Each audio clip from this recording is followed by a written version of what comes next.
Ladies and gentlemen, welcome to Hero Movie Podcast, your greatest source for superhero movie and TV discussion in the multiverse. I'm your host, Adam Portress, and I'm joined by Sweet Shanza Kovacs from the internet.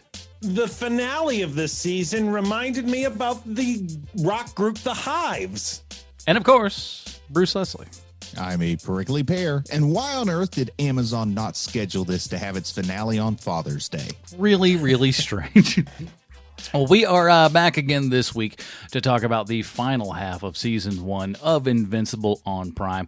We reviewed the first 4 episodes on HMP episode 359, if you're wondering, and we're going to give our thoughts about the whole season, and if we're looking forward to the next 2 seasons that have already been greenlit. But with that, I guess it's probably fairly decent. Given that, that's usually how it goes. They don't go like, this was trash, renew that for 2 seasons, please. But we'll check all that out. Before we do, though, do want to say a big thank you to the people that make this show happen and support us over at patreon.com/HMP. Those pillars of the community, of course, get the pre-show, post-show, and the Dinger Zone. But along with all that, you get to vote on a movie that we watch each month. And remember, there are 2 votes this month. Last week was the first one. The last Monday in this month will be the last one. So you, too, can steer the USS HMP. Head on over to patreon.com/HMP. Guys, we do have 2 new people to talk about here this week, and I wanted to give a nickname or 2 here. I hope that is okay. Can I be granted? Is that all right? I got no problem with it. It's all up to Sweet Shanza from the internet. We're going to take that as a yes. So first up, we've got Ed Doubleday. Ed is coming in at that $5 level, the backbone level, as I like to call it. Ed, thanks for jumping on board here. And Ed, I got to tell you, I've always loved the name Doubleday. I don't know why. Just rolls off the tongue. Feels like somebody's, ready to get it beaten. So Ed, with the power vested in me, on loan by the great Sweet Shanza Kovacs from the internet, on behalf of the internet, I dub thee Double Dismay. Oh, I thought you were going to go with Abner. I like what you chose a lot better. It's a little better. It's a touch better.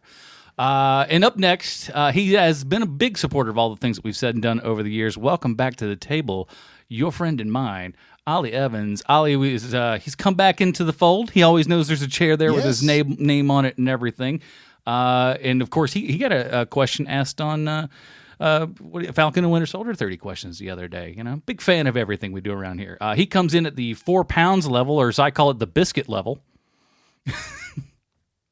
Again, I'm American. I'm pretty sure that I got that exchange rate wrong. I'm sure it's at least like $300 or something like that. I don't do conversions. You're right on there. I just pulled out my calculator. We just let the world sort that out, But of course, as always, we love that support. I don't think we have a nickname for you, Ollie, but if and we don't, now you do. Ollie, with the power vested in me on loan from Sweet Shanza Kovacs from the internet, on behalf of the internet, I dub you Ollie Oxenfree. It's not the best nickname in the world, but it's the one that's right. You think he's heard that one before? Oh, I'm sure. I'm positive of it. But, okay. Like I said, it's not always the best name, but it's the right nickname. Okay. So, I was going to roll with the last one and call him Ollie in quote marks Dale, quote marks Evans. But if you would like to vote on what we watch, get the pre-show, post-show, Dinger Zone, and yourself a silly nickname, head on over to patreon.com/HMP and join today at a rate, however big or small, that means something to you. And of course, Breeze thinks that people, those options are out there for you as well. Links to those in the show note. Thanks to you guys as well. Boost on there, baby. Now, we talked about the first half of Invincible on Prime back in episode 359, but we like to see him jump through a couple of hoops. It's time for Bruce's Comic Book Connection. Bruce, what do you got? And we're going to continue to do these as they go on. So they've got 3 seasons you're now. Gonna so see. Good luck. Can you guys hear me? Have I been lost to the internet? We're just going to say in and out, but we hear you great now. Yeah, you're fine. Thank you.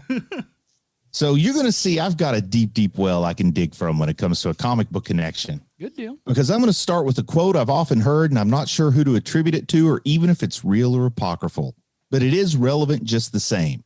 It's something to the effect of, quote, the worst creative decision about Spider-Man was to let Peter Parker graduate. Adam, can you attribute that for me? I feel like I've heard you say it more than anyone else. I don't know. That's a very good question, but I do believe that to be a true thing. I think it was Zazie Beetz. I think Zazie You're Beetz right. said I'll that. just say this. I couldn't find it within 2 minutes on a Google search, and being well known for giving up, I gave up. Hey, I feel you. But around the year 2000, Robert Kirkman thought the world needed another high school superhero, one whose drama centered around girls, acne, and homework just as much as it did about supervillains. He also pulled up a bit of the John Hughes father-son conflict to mix into it, but he turned the stakes up not to 11, but more like 11,000. Something else he did, which was wise in 2002, is not start off getting bogged down with origin stories. Instead, when creating the totally new characters for the Guardians of the Globe, he made it easy for you to guess their backgrounds. Take, for instance, Darkwing. I don't need to know the details of his origin story because I've seen at least 8 episodes of Darkwing Duck. I know this guy gets dangerous. War Woman, I figure she's an Amazon. Martian Man, though, I don't really know what his deal is. Maybe he's from Jupiter or something. The guy dressed in red who runs real fast? Well, he's obviously the arch nemesis of Invincible World's Wile E. Coyote, or maybe he's an insensitive depiction of a Latino mouse. I haven't cracked the code on that one yet, but I'll get back to you for season 2. I'm fairly certain the Immortal is the version of Abraham Lincoln who was a vampire hunter, and the Green Ghost is pretty much a buff schmoo. The fish guy is almost certainly Merman from the Masters of the Universe, and Rexplode is Gambit because neither of them will ever get a solo movie. I can do this all day with the characters, but the point is, when the characters are familiar from page 1, you can focus all your effort on the story. Alan Moore understood this. That's why Watchmen characters are thinly veiled versions of universal childhood favorites like Peacemaker, Nightshade, and Peter Cannon Thunderbolt. I'm pretty sure those 3 are who people are talking about when they refer to DC's Trinity, though to be fair, they were Charlton characters first. So Invincible is rich with story and action and gore. Lots and lots of gore. And Reginald Vell Johnson. So that's all I've got this week. As long as it's got Reginald Val Johnson in me, and for me, it jumps at least one Robin I think rating. you had it right the first time, Adam. Whatever. I knew what I wanted to say. Whether or not my mouth did, I don't know, but that's what I wanted to say. So, man, not to just jump to the climax, to the important part here, but you finally did get to see Principal Winslow. Like, I'm sure you noticed him the second time. Oh around. yes, well, I didn't, for whatever reason, I didn't watch that episode, or didn't have it. It just didn't register or whatever. But this last time, yes, it absolutely registered, and it did indeed make my day. I have to say something about this show that I didn't notice until the second chunk here, which is that this might be the only show where the action fight scenes aren't boring to me. Oh, really? Like for instance, the finale of this season, it's never boring and dull. Like when I think of the DC Direct stuff, those fights are so boring to me. But this show, I don't know what it is about it. Maybe it's because I just have interest in the characters. Maybe because I'm looking to parse out what the difference is between the TV show and the comic books that I've read. So when you're saying fights are boring, you're just talking about animation. I thought you were just saying in general. Okay. Well, I mean, it also happens in movies too. Like the last 2 X-Men movies were very boring, the fight scenes. Yeah, most like all you can that. just go is like there was one on a train, but what did that even really consist of? It's not super memorable now. Right. And so I think that when we look back on this show, and this is just a guess, I think that the big thing we're going to think about is this fight at the end, and how it opens, where Omni-Man just crushes everybody at the beginning of the season, and you should, it's the way that I look at the comic books, and they did it correctly. It's not the same as the comic books, but the same spirit is there, kind of like Marvel does, Mm-hmm. Yeah. And they kind of sneak stuff by you on the show about how cheaply they're making their animation, because there is a whole lot of people standing still and just their mouth moving. But because the voice talent is so talented, you're not, at least I didn't until I saw it. You're not noticing what they're getting away with this show. Can we back up just a second? Because I'm curious if you've been able to identify at all any of the ingredients that have made these fight scenes better than others. Like, well, one is stakes. What sells them?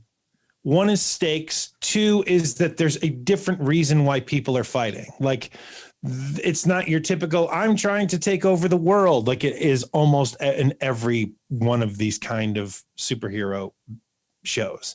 You know, you have the fight where there's the time, like time affects them differently. People like that's all of those fights are incredible. Then you have the fight between Alan the Alien and Invincible, where it's just a test to see if he's ready, which I think is also amazing. That's an amazing reason to have a fight and to just have a conversation like, hey, why are you fighting me right now? Like all of these things are so much more interesting than, hey, blue light is either coming from the sky or from the ground up to the sky, and now we have to fight to save the world. Like it's so different than what we're used to seeing in a superhero property like this that I just find it far more fascinating. Or like the way that Adam Eve uses her powers is so vastly different than what we're used to seeing. I also, for me, I think the brutality in the fights comes through in a way that is hard to do successfully in animation. Also true. That was going to be my point. Is I thought a lot of that also comes, you know, including what you said there, Sean, but also really includes the fact that these fights are very visceral. There's a lot of just like blood and guts and punching and just like really brutally laid out stuff. So you can see it as on these characters, whereas opposed to something like a lot of the DC directs, maybe somebody will get like a little trail of blood out of the side of their mouth or something, but that's about it. Here, people are getting demolished. Or a whole head will explode, but it's like comedic. You know, it's interesting. And I think for me, part of the secret to what makes the fights work for me is the sound mix and the Foley work. Yes. And here's another thing is that for me, like the violence does enhance the fight scenes, but only because of what's at stake in the fight scenes. Like, to me, violence, like ultra violence, feels like pornography at times, where it's like, you know, you didn't need to do that there. And that's what a lot of like ultra violent movies feel like to me. But this is not one of those things. And I can't explain to you why it doesn't feel as excessive as, you know, like just anything that's on Shudder. But like this feels different for some reason. Well, yeah, because I think like you just said, though, the reason that it does feel different is because you have the backgrounds of the characters and the stories and the reasons that you're doing what you're doing. So not only does it make you accept that a bit more, is that it allows you to do that. You're more forgiving of it than you would be if the story was kind of so-so. Sure. Very true. But for me, I think you're right, Bruce. The sound is a giant thing in this show. And that is something watching the second half specifically that I really focused on, is that the sound quality is fantastic. The 5.1 surround, and I go, look at everybody. Hulu, I'm looking at you. There's a couple other spots that just do this stereo bullcrap. Shutters that way. They just do stereo. A really good 5.1 mix can change what you are watching from a good show to a great show. And this is one of those that certainly does that. The score is phenomenal. It's by the same guy who did a lot of the score for the Daredevil TV show. I think that's where most people would recognize his stuff from. Oh, really? Uh-huh. So he's done that. He's done a ton of TV stuff and a couple video games and stuff like that. But really, really good. But the thing to me that really just chops it above all the others is the voice acting cast in this show is truly phenomenal. And it's not just who they are, but it's what like you can tell they're given effort. Yes. You know, because you've seen some stuff where you've got a recognizable voice actor providing a voice, but they're clearly their heart's not in it. But yeah, look at anything Norm Macdonald has done. Yeah, everybody is really seems to want this to be as good a performance as they can give. And I want to applaud two actors that I, not for any particular reason. I just wasn't overly familiar with a ton of their work. Sandra Oh, who I think I most recognize obviously from Grey's Anatomy, but I've never really watched Grey's Anatomy. And I've seen her in small other roles, and it's like, Arliss. she's good. And Arliss, of course.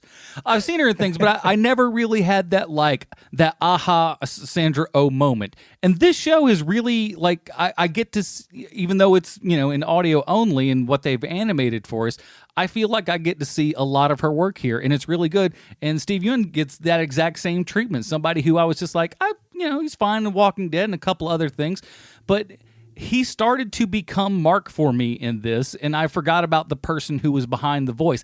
And I'll even go so far as to say we know it sounds like J.K. Simmons, but he kind of envelops the role of Omni-Man, and all of it is just very, very believable. There's never a time where it feels like we're looking at the camera and winking and going, oh, we know what this is. It's treated very seriously, and I love it. And, J.K. Simmons is just, man, he's got a voice that's good. And he's a good actor, and it just fits Omni-Man so perfectly, it just seems like the right age range and everything. So that was probably the casting. If you could only keep one member of the cast, I think they put like all their chips on the table to keep J.K. Simmons.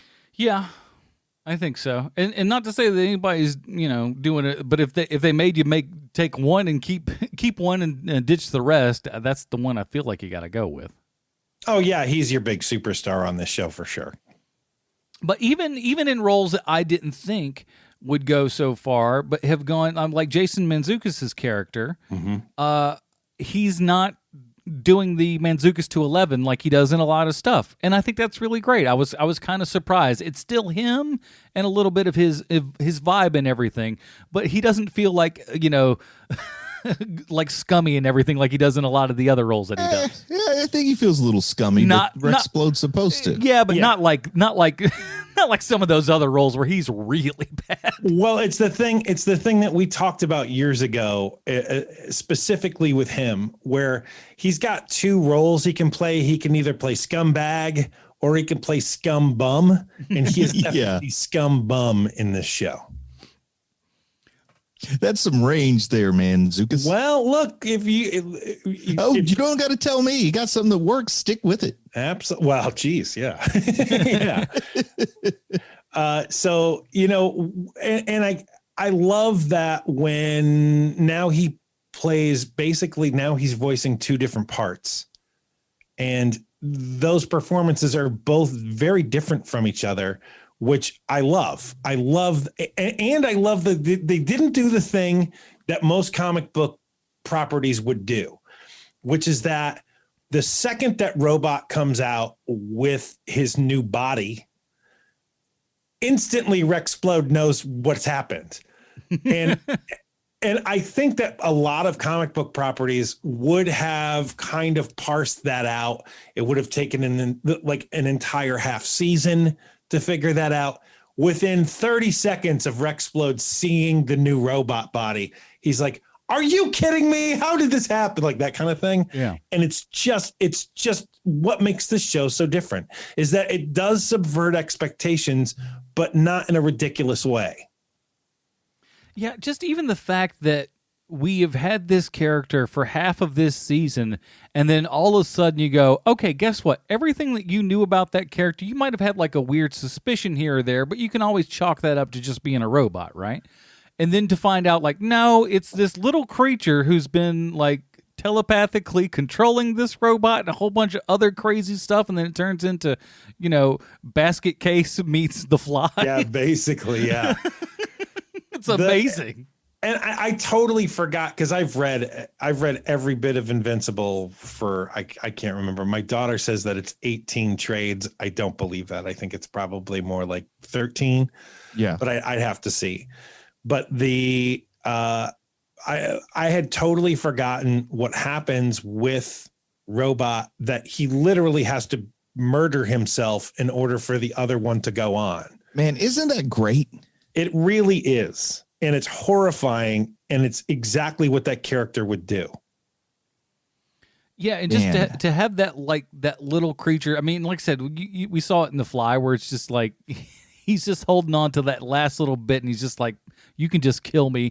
But it also, at the same time, too, gives us a good explanation of the power of these, these big giant marauder guys and everything. We kind of get their backstory more or less to understand how this technology works and how they clone stuff out. And it all seems to make sense. It's enough to where you just go, oh, it feels like they really thought this world out and everything. I am literally struck speechless because this might be one of the best comic book adaptations I've ever seen, particularly in animation form, where it's not simply just retelling the comic, but it's also like the changes they make so much sense and they're done so well that you don't necessarily notice them. I mean, this is just really done well. I hate being hyperbolic, and I have a tendency to do that. But as of this moment right now, I can't think of a better animated version of something than this. I really can't. Maybe All-Star Superman, maybe.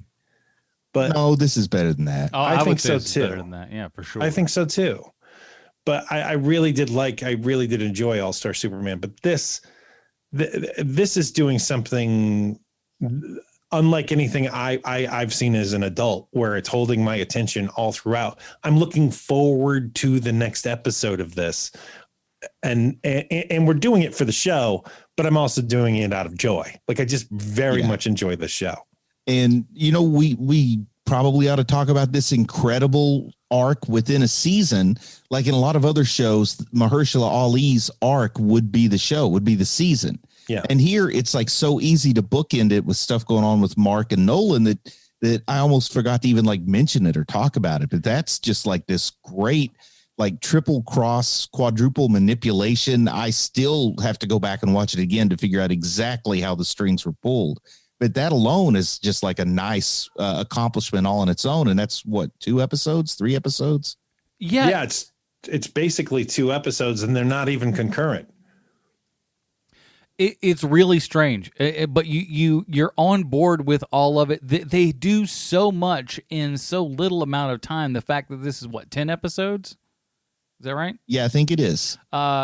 Within that amount of time, the amount of ground that they cover, just from getting to who all these characters are, where everything is going, and it feels like we're already in well-worn shoes as opposed to just trying to take this first season to really figure out exactly who we are. We're going off and we're running right with season 1 right away. And the cool part is that like you said, Sean, it is something that we haven't really seen before and stuff, but at the exact same time, there's so much to this that is familiar that it feels comfortable. It's comfortable in a new way, but you're seeing something in a different light, and it's being presented to you in a different way than you've seen it done before. And that's what I think is, what works about this, and what worked about, like Ultimate Spider-Man is like, it's the stories that you kind of knew, but in a new, different kind of twist and everything. And that's what this feels like. A lot of, like you said, Bruce, the same sort of, Watchmen deal and everything. It feels like a 21st century version of that.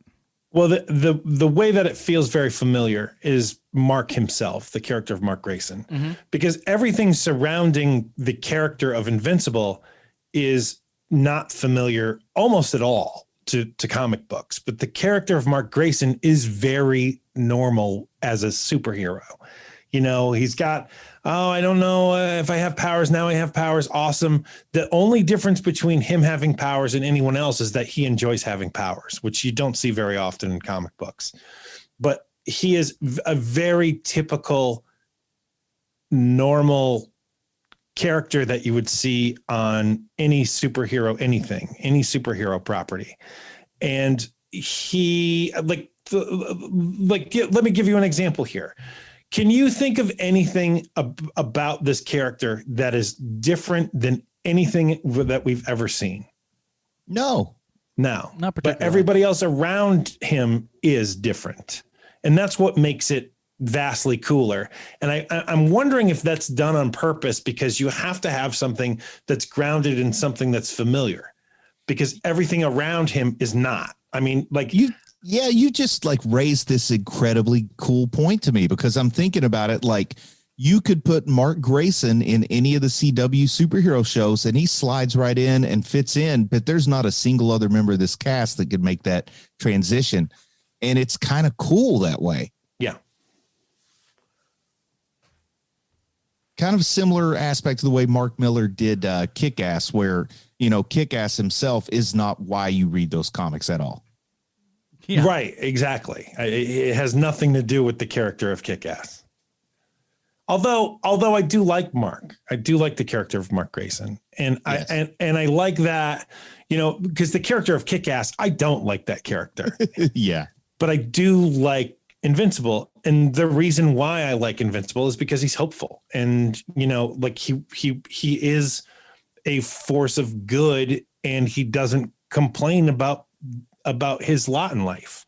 And you know? he's really relatable. So you can absolutely experience that heartbreak with the issues he has with his dad. Yeah. And of course, also being a teen, you just go, a teenager probably wouldn't actually just explain that to somebody like an adult would and go, hey, here's the deal, here's all the stuff. You know, they just kind of go, well, I've got to hide this out. But it also plays into the, you know, kind of superhero trope and stuff as well. So it works and feels like it would actually feel. And I do like, you know, I mean, I guess we're jumping all over the place, but I do like, as the main conflict of the season seems to be resolved, we see just like 80 different threats all brewing and ready to go for next season. So that's kind of what life is like, man. It's like you think, boy, as soon as I graduate high school and go off to college, my life begins. And you go off to college and like, man, as soon as I graduate college and get a job, my life begins. And then you get a job and you're like, man, I'm stuck in a rut. If I could just find a good person to get married to, everything would be just perfect from then on out. And then you get your divorce. And it's kind of like, I don't know, a really relatable life moment there at the end of this too, where it's like all your problems, now you can finally rest. And then life very rarely lets you say, okay, I'm at the point now where I'm cruising from here on out. That's something you think is going to happen someday. And I think all your life you have to think it's going to happen, so you don't just give up. But I don't think it ever happens. Well, Bruce, I think that you and I have a very similar life, like life statement, which is, I have everything I want. Why can't I be happy? Yeah. Like you and I are very, very similar in that aspect. But the thing that I like about the show is that it isn't that. Like because even at the end of the season, it doesn't feel like, oh man, that's way too much. Like it feels like, I can't wait to see what Mark does to this, like all of these storylines next year. And you know what, man, I kind of want to go back and like mark out what those plot threads are that we see at the very end of this season, and see how many of those they hit and when they hit. That would be a fun thing for me to do. And also, I think the news that they've picked up not one but 2 seasons tells us really what they've done is they've picked up a 2-season story. So they're, you know what I mean? Like season 3 and season 2 are going to be developed concurrently, and it's all going to be working together. So it's not like they're picked up for 2 seasons. They're going to finish season 2, then go get to work on season 3. Yeah. And you know, this is the best version of condensed storytelling that I've ever seen in modern comic book storytelling. You know, I know that people like to use that term when referring to the Stan Lee early Marvel stuff, like, oh, Spider-Man gets his powers in a page, really great condensed storytelling. This is actual condensed storytelling, and it's terrific and it's well done. And the reason why it's so well done is because the makers of the show know that you already know what's happening with certain things. Like maybe we need to explain this. We definitely don't need to explain this. And they're really towing the line really well up to this point. Now watch this show fall off a cliff for season 2, kind of like the WB Marvel showed, or Flash did. Remember, we were so effusive of praise on Flash, and then it just fell off a cliff, and it was like, man, this sucks. I don't want to break you. I don't want to break your spirit, but I did hear Berlanti's taken over in season 2. Oh, good. No, that'll be great. I read a headline on the website that said, like, Flash, can't we just admit that this is on life support and should pull the plug right now or something like that? So It happens. Who is the showrunner on this? Do either of you guys know? Oh, I don't, because originally I thought that it was Seth Rogen and his guys, but it's not. yeah, no, they're executive producers, I believe. They're executive producers, but they're not the showrunners. No. I'm not sure who the With this being such a valuable property to Kirkman, like just his, it's like his first big thing, it's his baby. And with the way he was absolutely not given the best go around with AMC, I'm sure that he is in a position to really make sure this is a show he likes too. So I think that's probably part of what makes that condensed storytelling work. Mm-hmm. Well, he's out there doing interviews and stuff, so you don't really see him doing a ton of those. He does some, but not everywhere. But you're seeing him pop up on internet shows and stuff talking about this. So it feels like it's something that he's really proud of. He should be. It's very good work. Oh, so I want to talk about a couple other characters that I thought was like a really interesting thing. I liked Monster Girl and that whole conceit that, this 25-year-old woman can turn herself into this monster, very Hulk style and everything. But by doing that, she's staying the same age, but her body and everything is actually getting younger as she goes along. I thought that was a really interesting thing that I don't know that I've ever seen something like that before. It really is a weird kind of body horror, and it puts that character in such a difficult position to write. And I don't know how well long-term Robot Man's solution to that problem is going to work out, because it still is weird all the way around. Yeah, it's like, go ahead. You know what her storyline reminds me of is that old Stephen King book, Thinner. Oh, Thinner, yeah. Where, after a while, it sounds like a great idea. Ooh, I de-age a couple of years. Ooh, that sounds great. And then it just gets worse and worse and worse. And she has to find Benjamin Button to have a meaningful relationship. You ever see that, the Thinner movie?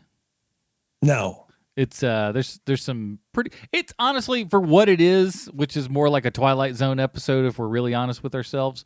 Mm-hmm. It's okay. The fat suit's a little bit funny when you see it at the beginning, because it's just like, oh, come on now. Come on now.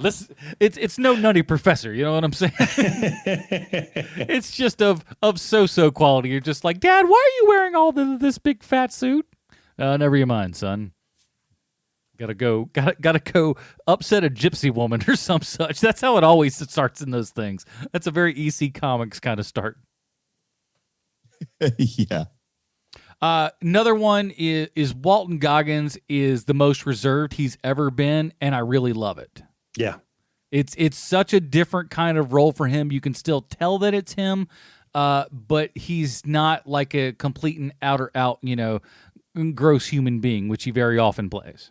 Man, he is turning in maybe performance number 2 for me behind J.K. Simmons. I'm really enjoying what he's doing with his Cecil. Is that the name of the character? Yeah. Mm-hmm. But yeah, he's fantastic. I was really kind of surprised at how well that worked. But I will say this: I'm not 1,000% behind the Amber character, Zazie Beetz. I think she does a fine job with the voice and everything. I think it's some way that it's animated. I don't know why. It just seems like she's a girl who's out of time or something. Like this chick would have been like really cool in 1998, 1999 or something. Yeah, she has a little bit of that Daria. I know what you're talking about. But there is a little bit of that. There's I don't know that you would be this person in this time right now. Maybe I'm wrong. I don't know. Well, if your if your show is written by a 50-something-year-old man, he's gonna remember Daria as like, hey, she's cool. Let's put her in. Oh, but this time let's make her African American. And he's talked about that recently, and how when doing this show and everything, he kind of sat down and from what he says at least, there was no real studio thing. But he goes, I'd like, there's no real reason that Mark or Debbie have to be white or anything like that. So why not, give that shot to other people? And like I said, with these two actors, I think you've done, quite a heck of a job here. And just opening up those doors of opportunity of, giving you two actors that really bring a whole lot to this series. And I'm grateful for it. So let me ask you this question. Do you guys think this is going to be the last project in a very long time where we're going to see Chris I can't pronounce his last name. Dementopoulos. Now, why is that name familiar to me? Dementopoulos. He is one of the guys who was first accused during Me Too. And more things came out to the point where that new Zack Snyder movie where they're fighting all the zombies. Yeah. They digitally replaced him with Tig Notaro. I was hoping you'd say Chris Plummer. That's a different guy. Oh, different guy. That's a different guy. That's not this gentleman. Because that's who I thought you were talking about. It's Chris D'Elia that you're thinking about. That's not this gentleman. D'Elia. Okay. Sorry, Chris Dementopoulos. Yeah, I think this guy that you mentioned is actually more of a voice actor and fairly prolific. Yeah, it seems to be. Let me look him up here. But, Man, I feel like an idiot right now. No, that's all right. Oh, he played Mo in the Three Stooges movie. Yes. You wouldn't know him without that mop top, which, by the way, if you haven't seen that movie and you're a fan of any Three Stooges stuff, that movie's not bad. It's not amazing, but it's not horrible. Now, what if you're not a fan? Do you like it? Would you like it because it's not the same thing that it was from the 30s? Maybe, but I doubt it. Okay. I like the idea that somebody says, I went to see the Three Stooges movie and I didn't like it. And somebody says, well, I normally don't like the Three Stooges, so get me a ticket post-suite. Sign it up right now.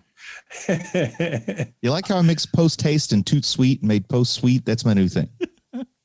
That's your new phrase. Now, Adam, I think on the first time we reviewed Invincible, we totally dropped the ball on many people's favorite internet meme around this show, and that's the fact that an adult Bobby Hill now works for Cecil. Oh yes, so good, yes. And he valiantly gave his life and everything. Hopefully he'll be back. Man, if that would have been voiced, I don't know why Mike Judge made this choice at the time, but Bobby's favorite comic book character was Invincible, which it's Invincible. So that almost seems like maybe it's a little too close. Are you sure that's not a accidental. Photoshop? Are you sure that's not a Photoshop? No, because I watched King of the Hill, man. He liked Lettuce Head and Invincible. Those are things I remember. Yeah, in that case, that is 100% what this is about.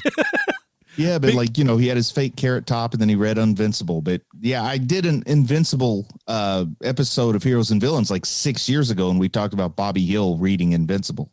Oh, wow. Yeah, so that's totally a nod to Bobby Hill. That's great because it looks so obvious. It looks like an adult Bobby, and then that's great. Yeah, turnabout is fair play. Like the only two places where Invincible comics have shown up are King of the Hill and Walking Dead. Walking Dead, I get it. You understand that one. Oh, one of the things that we didn't talk about last time either is that in the books themselves, Invincible's favorite comic book series is Science Dog. Yes. But because there is now a comic book put out by Kirkman called Science Dog, now they have to make it Seance Dog. Which is crazy. Because there's no comic book called Seance Dog. Now, the thing that gets me is this has to be a little bit of a work for hire thing where what's the name of Kirkman's company? Skydancer or something like that?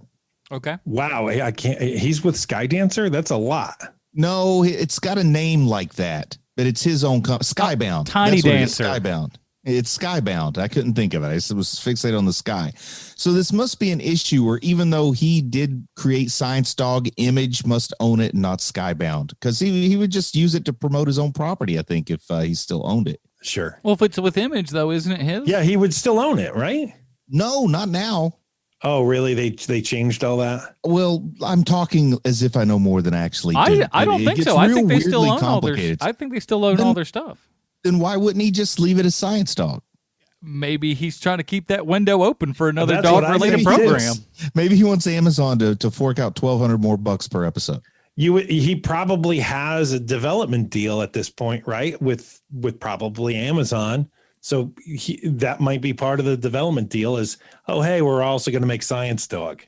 It's also one of those weird things, like for a while, if I don't know, you could like Jerry Seinfeld would talk about he loved to read Superman comics. And like for a while, you could just reference that stuff as a thing, you know, but now it seems like you can't do that anymore. Like it has to be this fake, you know, it has to be Diet Pepsi instead of Pepsi, only they're doing that with like comic book characters now, even when it's a non-comic book related property. Boy, oh boy, do I hate that. I hate the fake comics, the fake sports teams, the fake video game sounds and stuff that you see. All of that stuff in movies is just garbage. Pay somebody, at least like when David Fincher did The Social Network.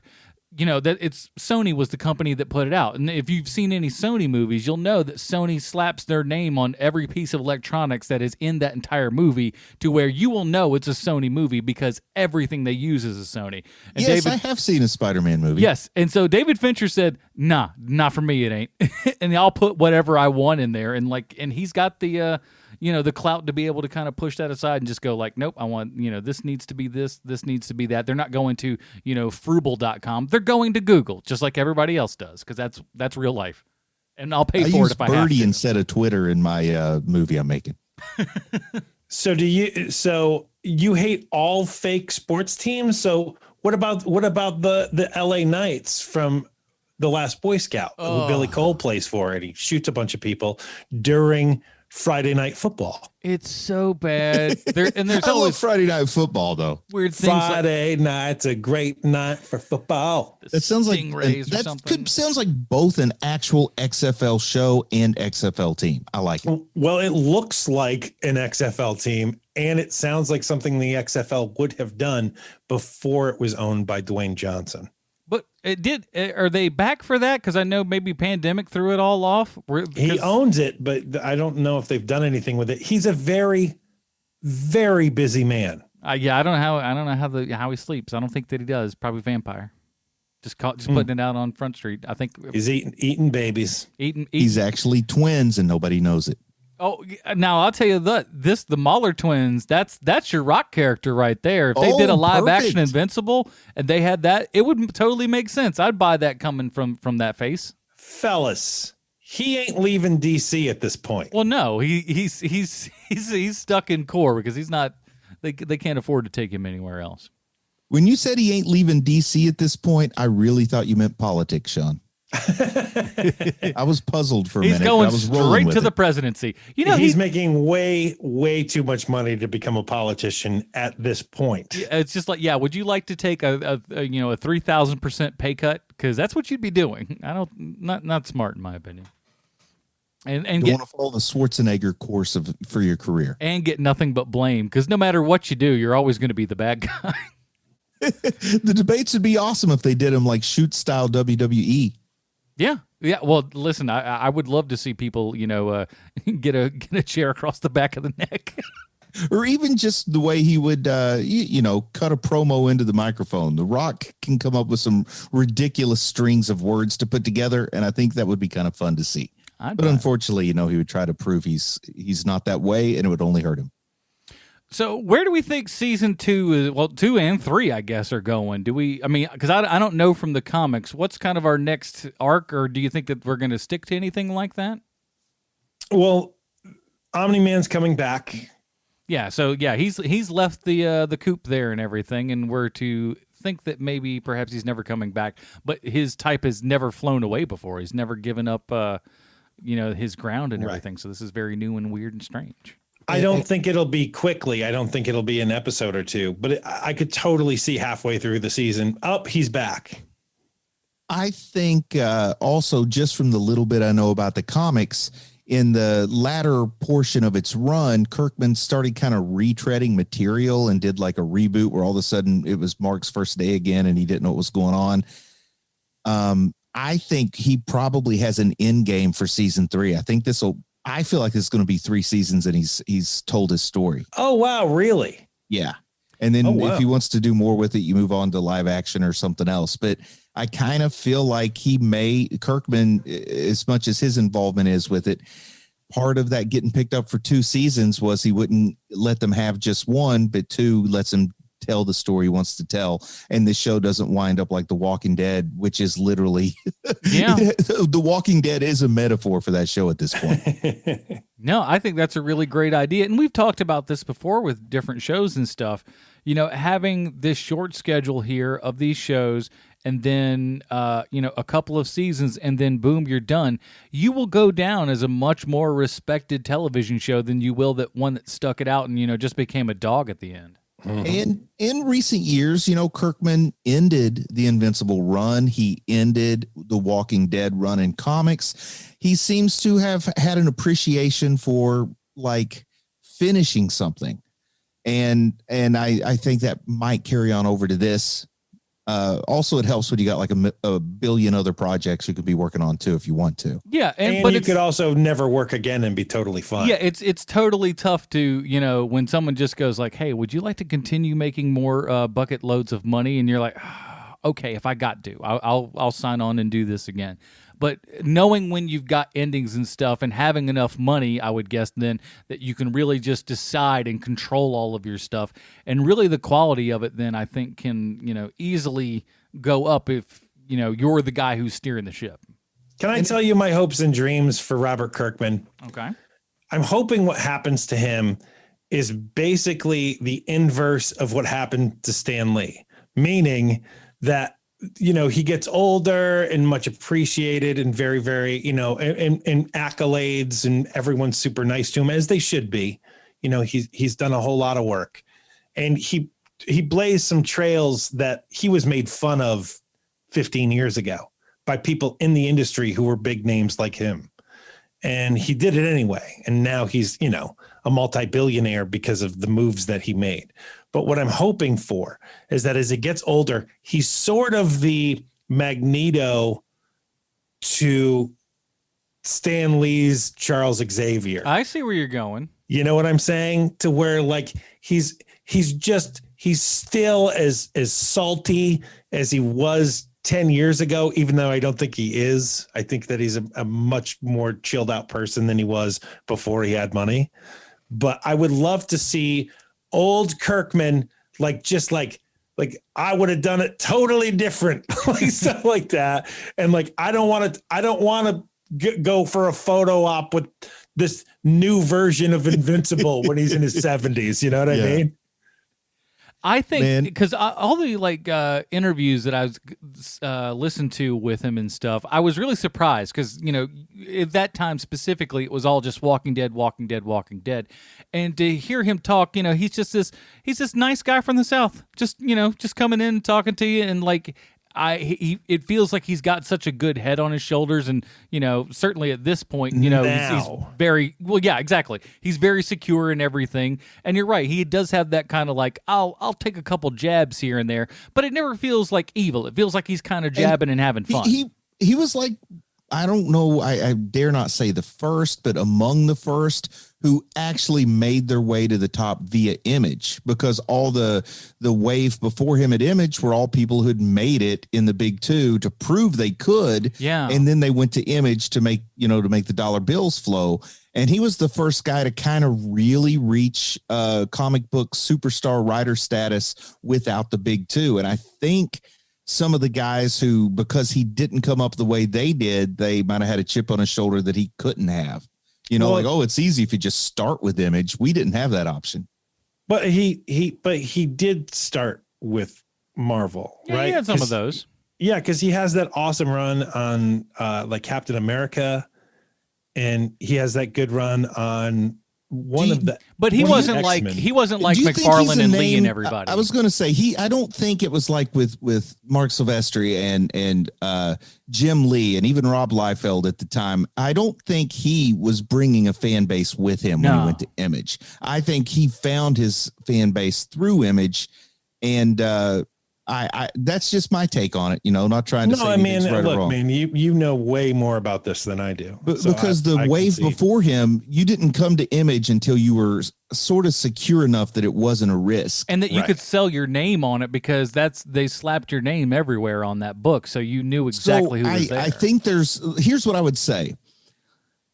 Let's say that there's, a comedy troupe where somebody has already been well known from being on some sketch shows on TV or something like an SNL, a Mad TV, and they come to this small, lesser known of troupe, and they're bringing an audience with them, whereas you have no audience, but you build it up within that troupe, and they might almost feel like you were a bit of a parasite. Does that make sense? What I'm trying to say? I do get it. It's like that dude that was on SCTV who then moved to Saturday Night Live and no one knows his name, Tony something or other. I can't remember his last name.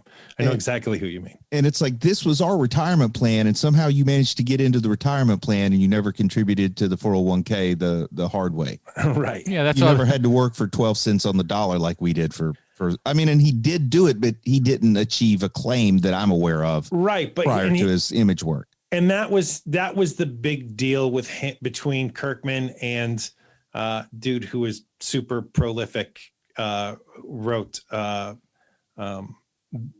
Miles Morales, Spider-Man Forever. Bendis. Bendis. Yeah. I mean, Bendis is the person that we're talking about here. Bendis was ridiculous on going after Kirkman, because Kirkman was like, treat DC and Marvel like they are, like to bring you up, to treat them like school, and then go do your own stuff where you get all of the proceeds. And Bendis was just awful towards Kirkman about that for years, until then there was The Walking Dead. And then Bendis no longer made fun of the man.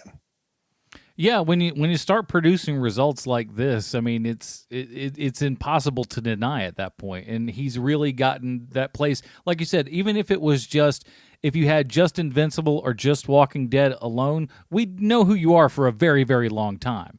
But the fact that he continues to, compound things up and get bigger and better, and it's in a land of television and stuff where, let's be honest, most of the other people, especially the people in Image, have never really cracked. Not really. Some of them a little bit, like the Spawn cartoon show. Can you really count that? I mean, not really.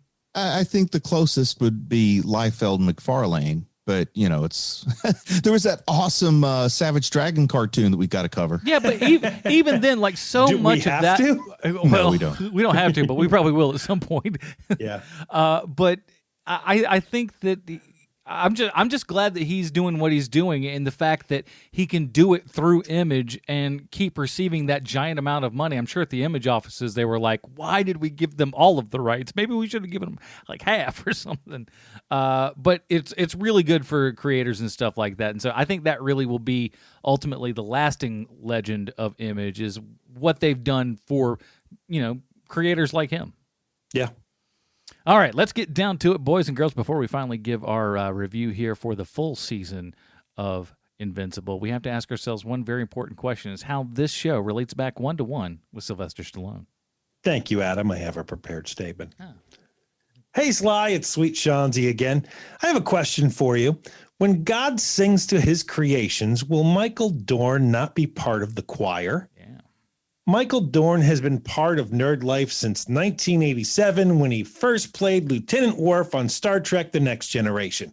He's the voice of Battle Beast on the TV show Invincible, but he wasn't always the OG nerd actor. He started his career in 1965 on Days of Our Lives. That man is old, where he played the role of Jimmy, and he was on the series for 2 years.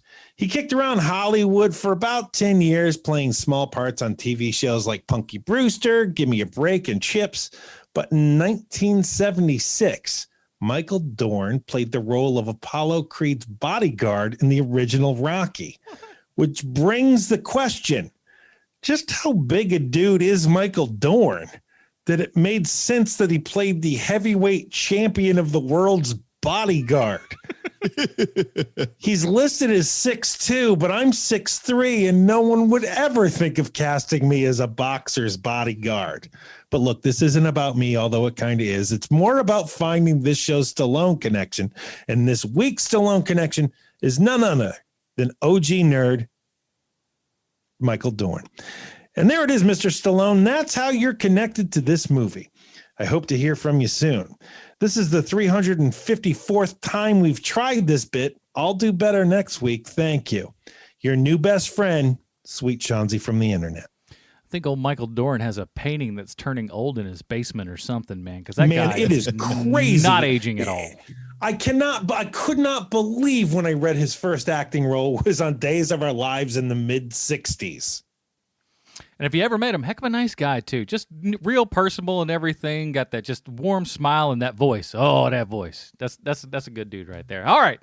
Let's get to our Robin rating here at Here Movie Podcast. It's a Robin rating system. If you don't know what that means, head on over to our subreddit, reddit.com/r/Here Movie Podcast. Right there at the top of the screen. Bruce, where does season 1 of Invincible fall on the Robin rating system for you? Man, I'm not going to beat around the bush. I'm going to give it a Mark Grayson. Oh, Terrible. game changer. All right, a Mark Grayson. Sean? I'm going to give it a Dick Grayson as well.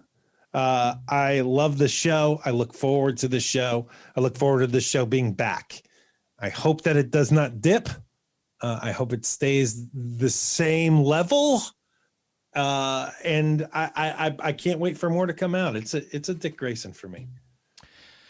Yeah, Dick Grayson's all around. I really enjoyed this. Like, I didn't particularly know what to expect going in. I remember seeing images of Invincible and copies of Wizard back in the day and everything, and you're just like, oh, all right, what's that? And it just never really caught it for me. So I didn't know what to quite expect going in.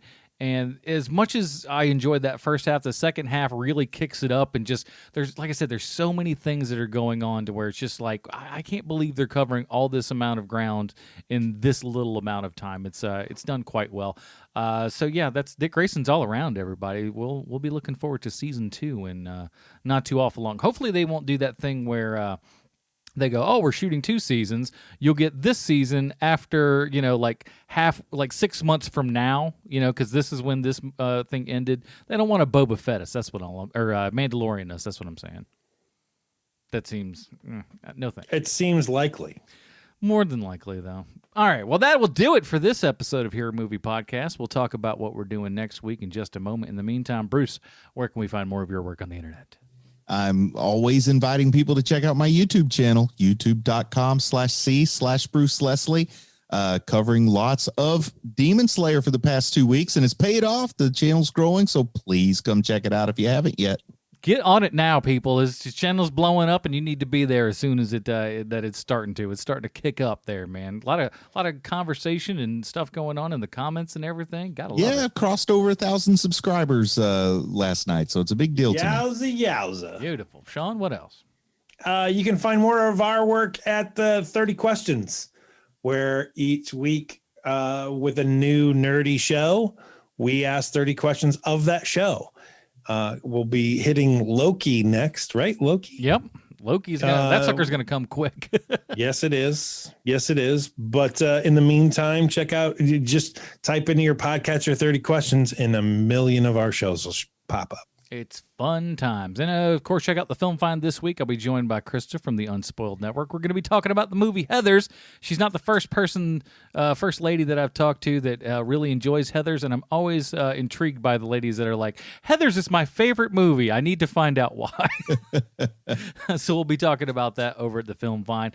Next week, we're taking a look at Dull Man. Bruce already screwed up and watched this 2 weeks ago, and you've been quiet on us, Bruce, so I don't know if that's a good sign or not. No, I'll just put it this way. I will rewatch. Okay, good deal.